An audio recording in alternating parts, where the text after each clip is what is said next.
Cristian, efectivamente, como les dije antes, yo estuve aquí en Pisco desde el inicio de las labores de rescate, pero quien siguió de cerca todas las informaciones... Espérense.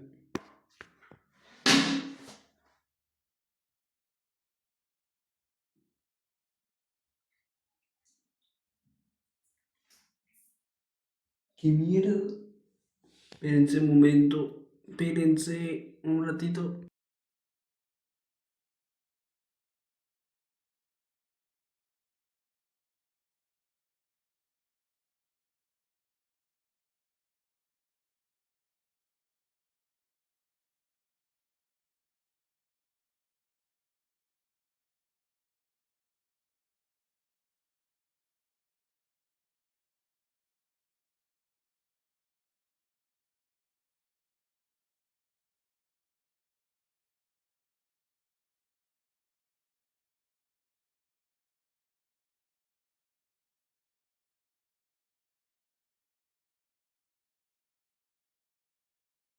Ahora sí.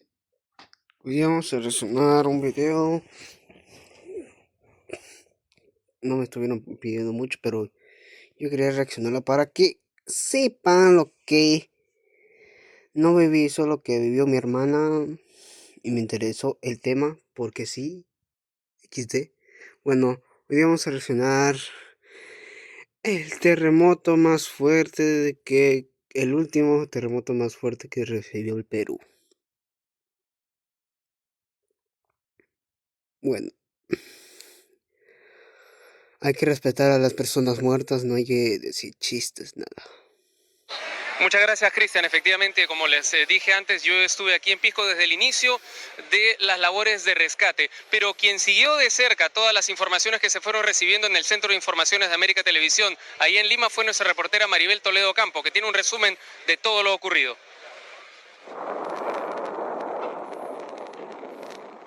El diablo.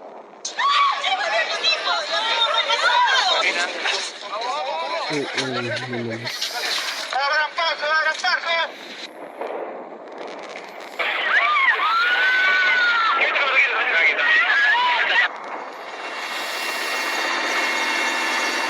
El diablo, bro.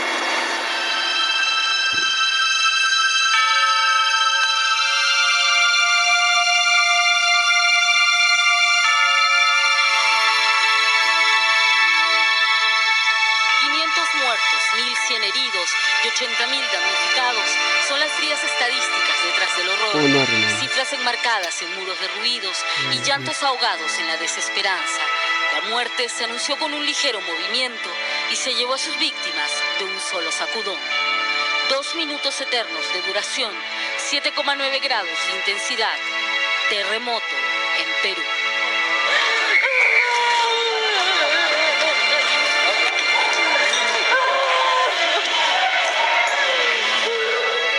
¿Cuántos días te piensas quedar acá? Algo mínimo. Cuidado. Tranquilos. Sí, cuidado. Tranquilo. 6:40 de la tarde, América Televisión transmitía en vivo el programa Vacilar, cuando la tierra empezó a temblar. Bueno, primero me dio un susto, un zamacón fuerte al principio. Miré a los productores y todos estaban de espaldas a mí, todos estaban viendo algo en ese momento. Y después te reconozco que, o te confieso que... Recuerdo, hay que tomar discreción en este video. No hay que bromear nada de esto. Así que... si quieren comentar algo, comenten. Por las víctimas, algo así. Bueno, después vamos a seleccionar el video de abajo. Fácilmente mi reacción podría haber sido de correr yo, ¿no? Que hubiera sido una reacción humana, normal, ¿no? Ni mejor ni peor, ¿no? Es un temblor fuerte. A ver, chicos, la primera fila sale despacio, la primera. Un vamos, corte sale. comercial. Párate, vamos, primera fila, rápido, pero tranquilos. Rápido, segunda todavía. Segunda fila, vamos, desde acá, comienzan desde acá. Si de algo yo puedo sentirme asombrado es de la actitud de ellos, ¿no? chicos de 14, 15, 16 años. De hecho, pienso que si hubiera corrido, todos hubieran ido corriendo y esto hubiera podido haber sido muy grave, ¿no? Estamos sufriendo en vivo justamente un temblor. Tenemos que lamentablemente seguir con el programa. Nicolás Salazar de Canal N narraba las noticias del mundo. De pronto, el set empezó a moverse frenéticamente. Es una mezcla de sentimientos. No sabía qué cosa hacer. Quería seguir al aire, miraba la cámara, escuchaba a mi director que me decía, vamos, sigue nomás. Por otro lado quería irme porque ya la cosa estábamos en un estudio pequeño, todo se movía. Vamos a tener mayor información en breve sobre precisamente la magnitud de este temblor que precisamente nuevamente se ha reanudado. Seguí para adelante, ¿no? Esa fue la primera parte, mirando hacia arriba siempre, que no se me cayera nada encima, ¿no? Tenemos que pedir disculpas por esa interrupción del programa, un temblor de magnitud extrema vamos a tener. Hay un remesón, que es el remesón final, digamos, cuando este terremoto de 2 minutos aproximadamente termina. Este remesón me hace a mí tirar la toalla, digamos. Yo me paro, salgo, y ya cuando salgo, se termina. 1 a 1, personal de América Televisión y Canal N abandonaron el edificio de Montero Rosas en Santa Beatriz. El pánico empezaba a apoderarse de las calles.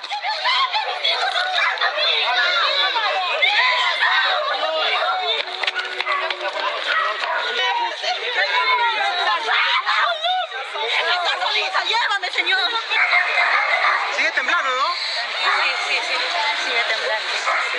Hace ya un buen rato. 2 minutos, ¿no? No, hace un buen rato.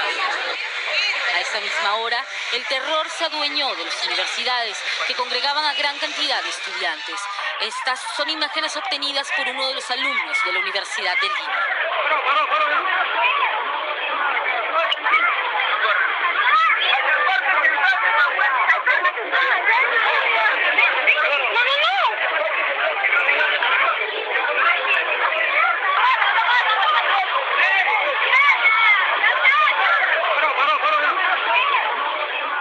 En la Universidad Técnica del Perú, UTP, el nerviosismo se contagió en cadena.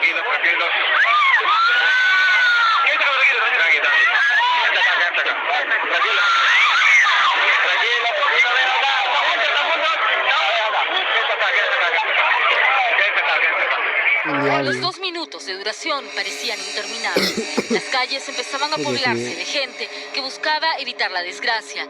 Estas imágenes corresponden a las cámaras de seguridad del distrito de Miraflores. Las cámaras están colocadas de manera fija en un edificio. Nadie las manipula. El movimiento que usted aprecia es el movimiento del propio edificio donde se encuentra fijada la cámara. Es el movimiento de la tierra.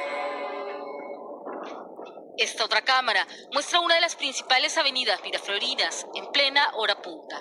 Comienza el movimiento frenético y la visibilidad se pierde. A los pocos minutos, los choferes se ven forzados a detener sus vehículos. Desde este otro ángulo se aprecia cómo la gente sale desesperada de una conocida tienda de almacén ubicada en el Óvalo Pardo. Lo mismo hace quienes se encontraban en las galerías comerciales de Miraflores, unos calmados, otros muy nerviosos. La intensidad del sismo se percibe en la manera que se mueve este árbol de duras ramas y este poste de luz no para de sacudirse. Este es el cruce de la avenida Larco con Benavides, 6:41 de la tarde, y la tierra empieza a temblar. La cámara fija en lo alto de un edificio anunciaba con su movimiento la magnitud de la tragedia. Aquí en Lima las primeras consecuencias eran el pánico y el caos. El congestionamiento vehicular era impresionante. Todos queríamos llegar a casa para saber de nuestros seres queridos. Las líneas telefónicas no funcionaban. Nada más angustiante que la incertidumbre. Un primer recorrido demostraba la fuerza que tuvo el sismo en la capital. La Costa Verde fue clausurada debido al desprendimiento de rocas. El Mar de la Punta se salió cubriendo todo el malecón. Algunas paredes de las casas de Barrios Altos, el Rímac y el Callao se vinieron abajo. Doña María, de 88 años, estaba sola al momento del sismo en esta playa de estacionamiento donde vive como vigilante. Una de las paredes se desplomó y aunque los momentos vividos fueron terribles, salió ilesa.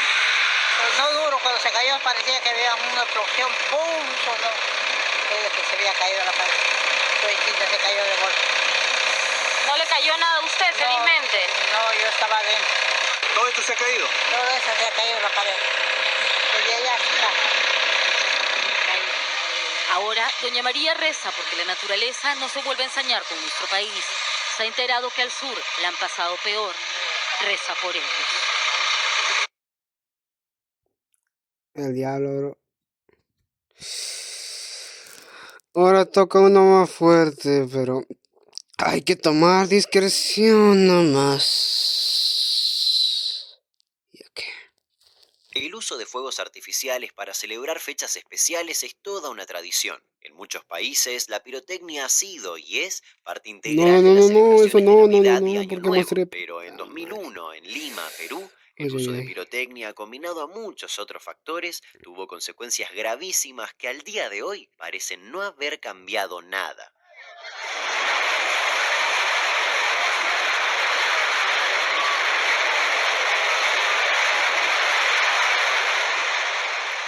Para Si la estás historia de viendo hoy tenemos que esto, ubicarnos en mesa redonda. si estás viendo ¿cómo te llamas? Sí, no me acuerdo. Eleanor, bueno, en 2001, como tú no naciste, bueno, mi hermana sí nació en 2000. En ese tiempo tenía 1 año, pues, mi hermana. Y vio esto. Y mi mamá también.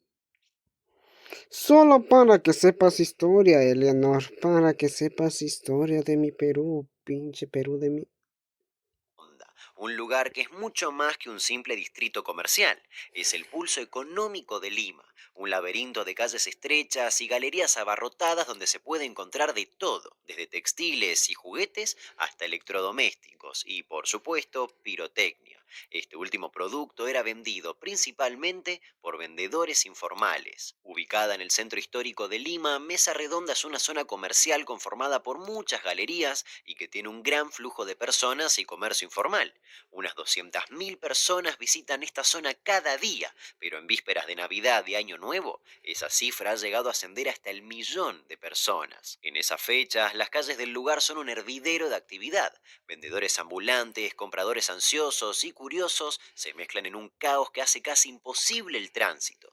Los edificios, muchos de ellos antiguas casonas convertidas en galerías comerciales, albergan cientos de pequeños negocios, muchos de ellos con pocas o nulas habilitaciones legales. Esa concentración de personas y mercancía, combinada con la falta de medidas de seguridad adecuadas, convierte a Mesa Redonda en una zona de alto riesgo. Los bomberos y algunas otras autoridades habían advertido repetidamente sobre el peligro potencial, pero sus advertencias fueron ignoradas. El sábado 29 de diciembre de 2001, la sociedad peruana se alistaba para celebrar el Año Nuevo y las calles de Mesa Redonda estaban inundadas de gente.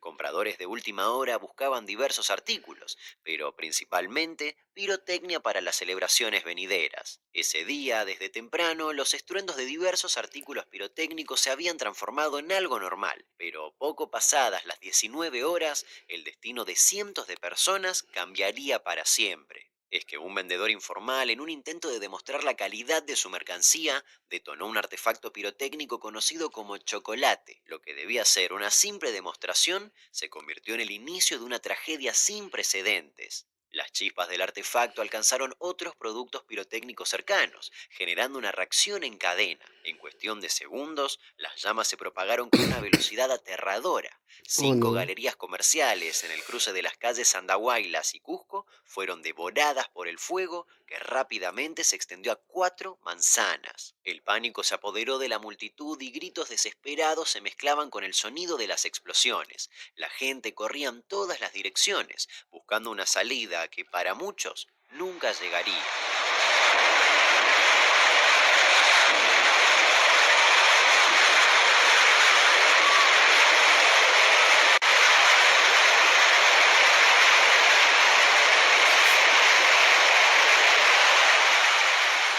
La confusión inicial empeoró la situación.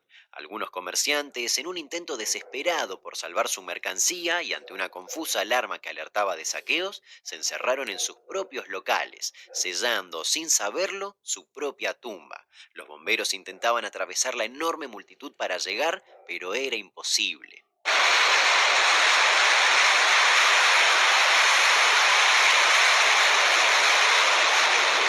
Las temperaturas temperaturas alcanzaron niveles infernales. En el epicentro del incendio se registraron hasta 1200 grados centígrados, suficiente para carbonizar a las víctimas en cuestión de minutos. Además, una bola de fuego de 800 grados se desplazaba por las calles, atrapando personas y vehículos a su paso.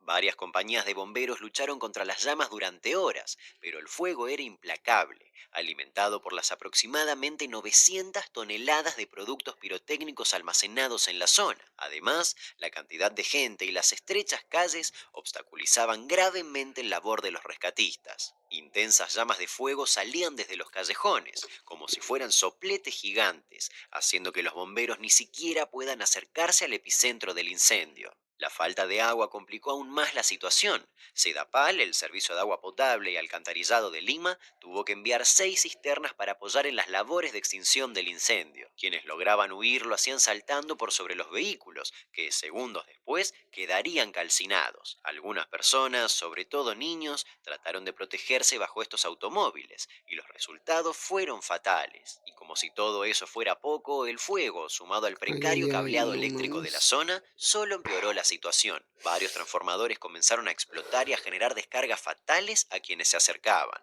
A medida que la noche avanzaba, la magnitud de la tragedia se hacía cada vez más evidente. Los cuerpos se iban apilando en las calles, muchos de ellos totalmente carbonizados e irreconocibles. Era como ver seres humanos convertidos en cera. Se habían derretido, declararía horas después un rescatista. Un chico estaba jugando y de repente todo se comenzó a prender y hubo pánico, la gente corría de un lado hacia otro.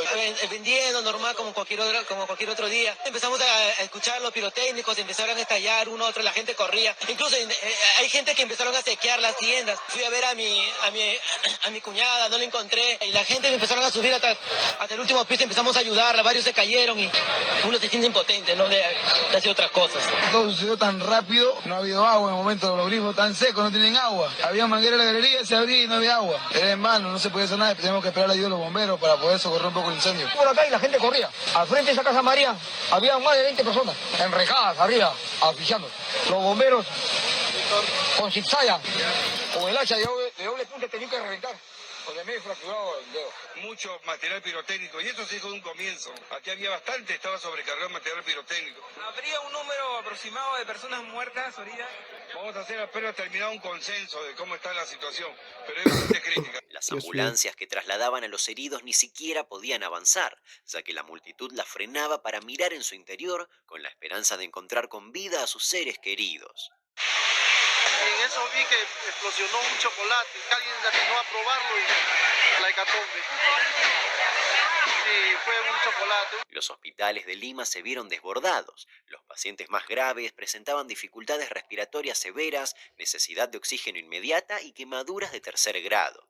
Muchos estaban en peligro de morir en pocas horas y requerían cuidados intensivos. El presidente Alejandro Toledo, quien por las festividades de fin de año se encontraba en Punta Sal, Tumbes, llegó al lugar de los hechos a las 3 de la madrugada. Es un desastre terrible para el Perú. Mi gobierno, a través de la beneficencia pública, va a cubrir todos los gastos de los daños personales. He dado instrucciones a mi gabinete para que se declare el 30 y 31 de diciembre duelo nacional. Estoy, a partir de este momento, dando las instrucciones a las autoridades pertinentes para que a partir de hoy día toda la venta de artefactos pirotécnicos esté prohibido.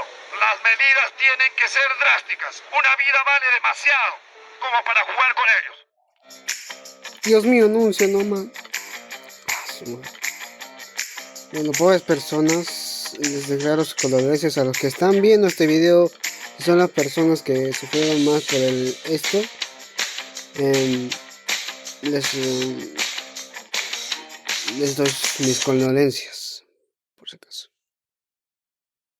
Una vida vale demasiado como para jugar con ellos. Declaró 2 días de duelo nacional y anunció la prohibición de la producción y comercialización de productos pirotécnicos en el país. Por hoy el gobierno ha declarado el duelo nacional por 48 horas por el siniestro ocurrido anoche. La fiscal de la Nación ha informado que oficialmente habría hasta el momento entre 200 y 220 muertos por el siniestro. Recién al día siguiente, la luz del día reveló la verdadera magnitud de la catástrofe. El balance final fue devastador. 277 fallecidos, 247 heridos y 180 desaparecidos. Además, las pérdidas materiales se estimaban en $10 millones.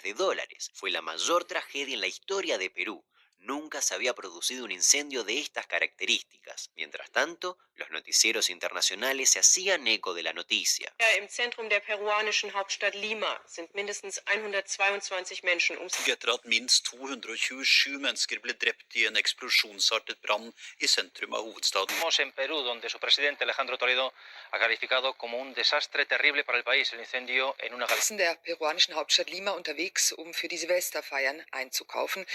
La identificación de los cuerpos se convirtió en un proceso largo y Verga, todo doloroso. se Muchos transmitió por otros familiares países. tuvieron que esperar hasta No casi manches. 2 años, requiriendo pruebas de ADN y muestras dentales para obtener una identificación certera. Y para los sobrevivientes, el infierno no terminó con el fin del incendio. Muchos pasaron meses y meses internados en el hospital, sometidos a múltiples operaciones. Al salir, tuvieron que enfrentarse a la difícil tarea de reintegrarse a la vida diaria, con secuelas físicas y psicológicas devastadoras. Muchos de ellos desarrollaron trastorno de estrés postraumático. Los sonidos fuertes, especialmente los relacionados con la pirotecnia, les provocaban ataques de pánico. Ninguna Navidad ni ningún Año Nuevo volvería a ser lo mismo. Con el correr de los días, ya entrado el 2002, fue concluyendo la inhumación de los cuerpos de las víctimas en el cementerio El Ángel. De ellos, 101 eran personas no identificadas y fueron enterradas como NN.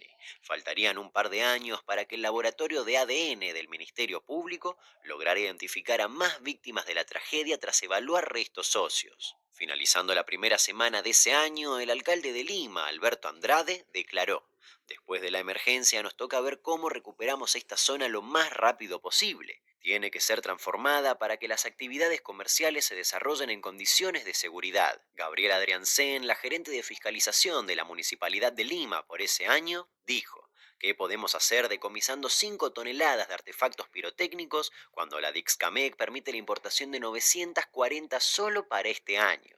Además, aseguró que tenían un cordón policial que rodeaba la zona de riesgo, pero que cuando cambiaron los altos mandos de la Policía Nacional, esto se replegó. Esa decisión generó para muchos que el día del siniestro no se controlara absolutamente nada, haciendo que vehículos particulares ingresaran en zonas que normalmente eran exclusivamente de uso peatonal.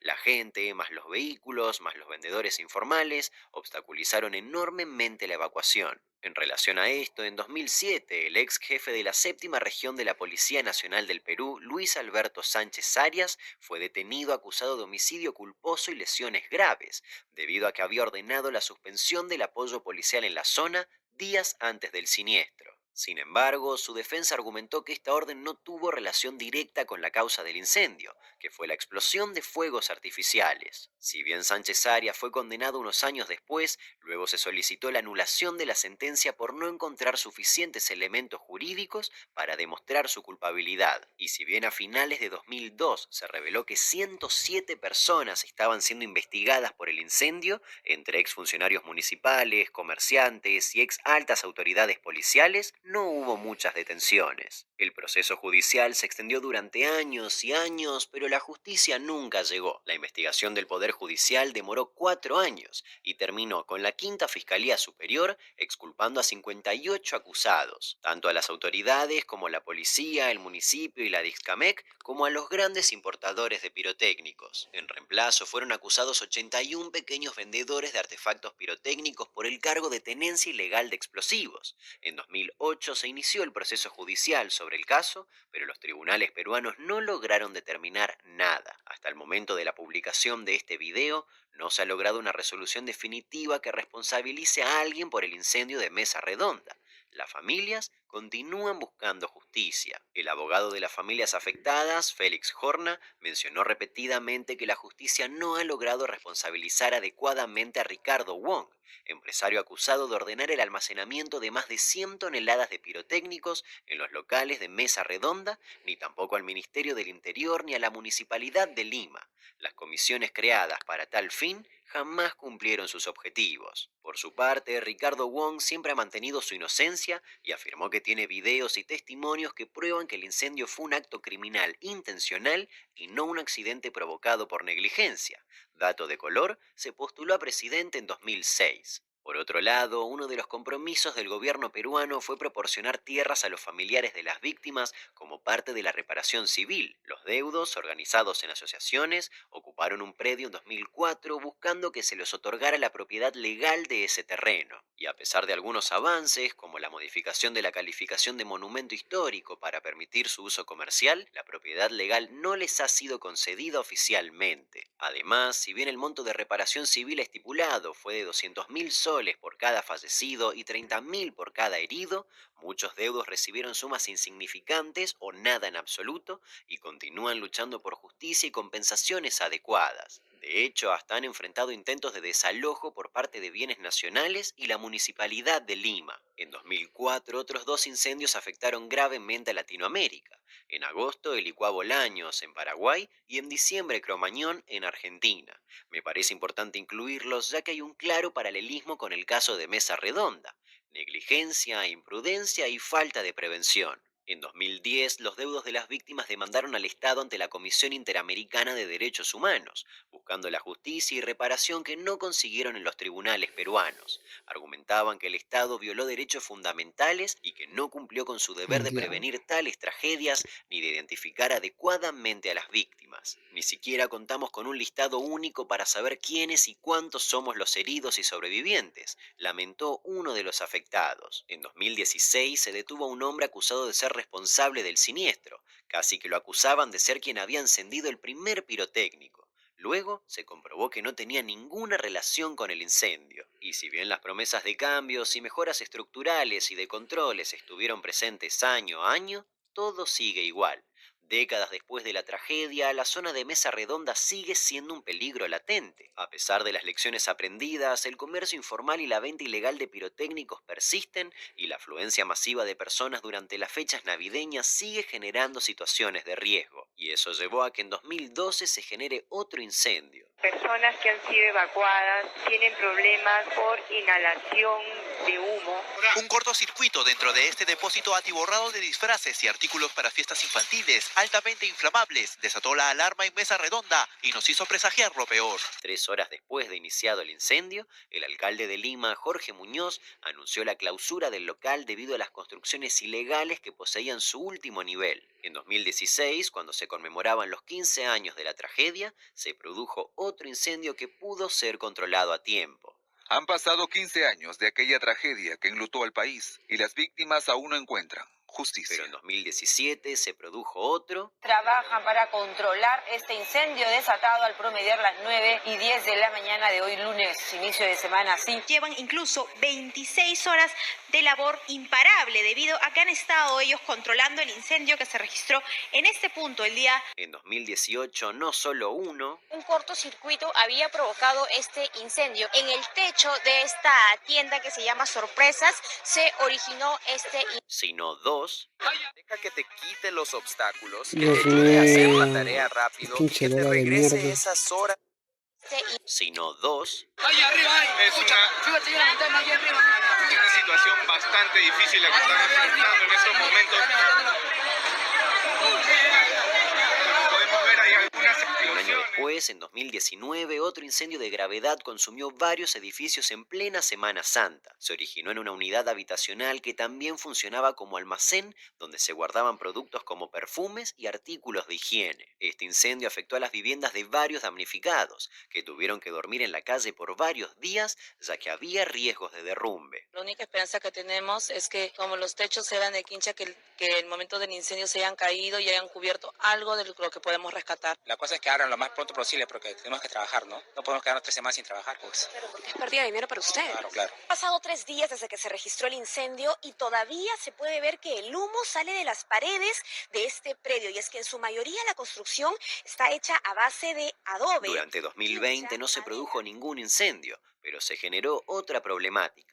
A pesar de que Perú ya se estaba acercando al 1.000.000 de casos de coronavirus y de que ya se habían registrado casi 40.000 muertes, las compras navideñas generaron enormes aglomeraciones y se temió una segunda ola aún más grave. Y en junio de 2021... Un nuevo incendio en el corazón de Mesa Redonda despertó la alerta de una zona que ya ha sufrido debido los estragos de la negligencia. 5 de la mañana han prendido fuego para quemar ropa, para quemar no sé, creo, y eso puede ser prendido el tercer, esos quincha, ya jalado para acá. No nos permiten ingresar para poder verlo, porque ahí hay expedientes valiosos de clientes muy importantes. El 30 de diciembre de ese año se conmemoraron los 20 años de la tragedia. Sirenas rosas y globos blancos al viento, en memoria y a la misma hora por los caídos del peor de los episodios en Mesa Redonda. Y esa misma noche... Una noticia de último minuto, se ha registrado un incendio en los alrededores, sería de Mesa Redonda. Hasta el momento ya 8 unidades de bomberos. Ojalá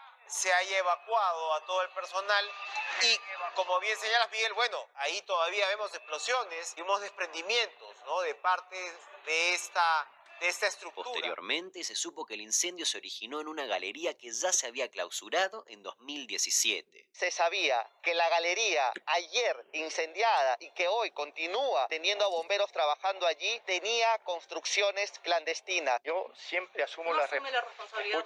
Escúchame, yo siempre asumo las responsabilidades, doy la cara, enfrento las situaciones. A raíz de este incendio, el alcalde Jorge Muñoz anunció medidas. Porque nosotros hemos estado muy preocupados con relación a este tema de la pirotecnia y hemos estado trabajando justamente para que no se vayan a producir gatilladores, como en algunas otras oportunidades, producto de la pirotecnia. Pero en noviembre de 2023... Mesa Redonda, donde se ha reportado un incendio en una galería que al parecer no tenía certificado de defensa civil. En diciembre de ese año, el gobierno peruano anunció que la venta ilegal de pirotécnicos sería castigada con hasta 10 años de prisión efectiva. Pero de nada sirve aplicar ciertas normas si los controles son escasos o nulos, ya que el flujo descontrolado de la venta de productos pirotécnicos aún persiste. De hecho, a días de ese anuncio... Información en vivo desde Cercado de Lima, donde se ha suscitado un incendio de código 2 en un almacén de 3 pisos ubicado... Y solo 10 días después de comenzado el 2024... Hace ya más o menos un par de horas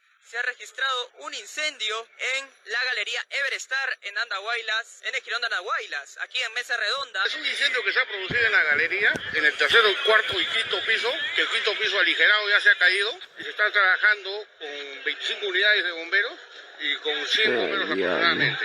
Y en mayo de ese año... La comunidad de comerciantes ha logrado sacar este número de mercadería aquí en el Jirón Miro Quesada, lo que impidió más temprano la accesibilidad de la escala telescópica que están viendo trabajar ya, compañeras. En esa ocasión se demoró 9 horas en controlar el incendio. ¿No ha podido recuperar su mercadería? Ay, casi nada, joven. Mire cómo está toda la mercadería. Todo como está. A nosotros nos trabajamos acá en la Galería El Portal, ¿ya? La municipalidad lo primero que hace, viene a revisar esta galería, como si fueran mandados. Pero sin embargo, todas las noches de todo este transcurso de esta semana han estado construyendo a la espalda en una galería, segundo piso con puro metal.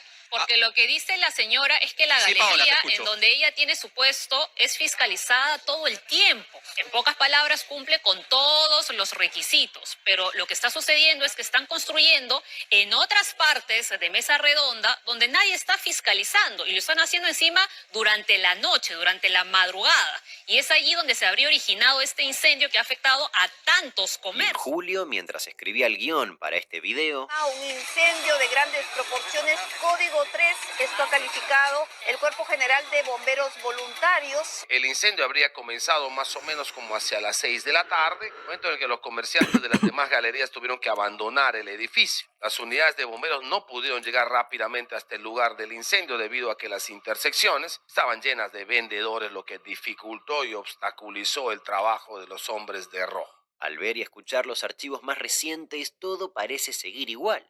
La negligencia, imprudencia y las faltas de controles adecuados fueron y son el problema. Si bien ocasionalmente se hacen simulacros de incendio en la zona, aún hay mucho por hacer para evitar que algo así vuelva a ocurrir en Mesa Redonda. Bestia. Bueno, ya, ahora sí, ya aprendieron algo por este día. Así que, chao. ¿Dónde estás? Así que, chao.